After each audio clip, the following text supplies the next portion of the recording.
Nakahanda na ang libu-libong pulis na i-deploy sa iba't ibang panig ng bansa para sa eleksyon.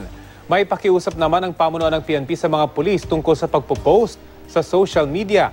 May ulat on the spot si Salima Refran. Sam? Rafi, walang tigil pa rin sa paghahanda ang Philippine National Police at Armed Forces of the Philippines para sa eleksyon 2016 sa susunod na linggo.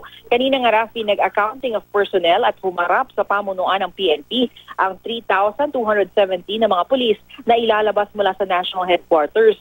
Bubuuin nila ang RSSF o Reactionary Standby Support Force na i-deploy naman sa iba't ibang panig ng bansa. Sila ang aagapay sa mga lugar na mga ngailangan ng dagdag na pwersa. Samantala, pinalitan naman ang Brigade Commander ng RSSF na si Chief Superintendent Ronald De La Rosa. Tinitignan ang posibilidad daw ng partisanship o pagkiling sa isang kandidato. Kumalat kasi ang Facebook post nito na siya raw ang Brigade Commander ng RSSF at nagbibigay babala sa mga mandaraya sa eleksyon. Tinag din ni De La Rosa ang ilang personalidad na kilalang staff ng isang politiko. Dating hepe ng Davao City Police si De La Rosa at Tubong Davao. Ayon kay Police Deputy Director General Danilo Constantino, itinalaga raw si De La Rosa para pangunahan na ang seminar para sa mga COMELEC guidelines na dapat gampanan ng mga pulis.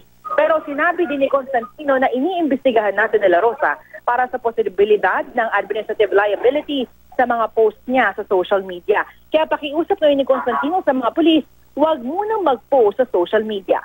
Samantala, sumailalim naman sa dagdag na IT training ang mga pulis o NUP o national o non-uniform personnel na tatayong web mappers para nga sa National Monitoring and Action Center ng PNP. Ang AFP naman nasa pinakamataas na ng alerto para sa eleksyon. Kanina binuksan naman sa media ang National Monitoring Center sa Camp Aguinaldo. Dito mangyayari ang Central Monitoring ng Armed Forces of the Philippines.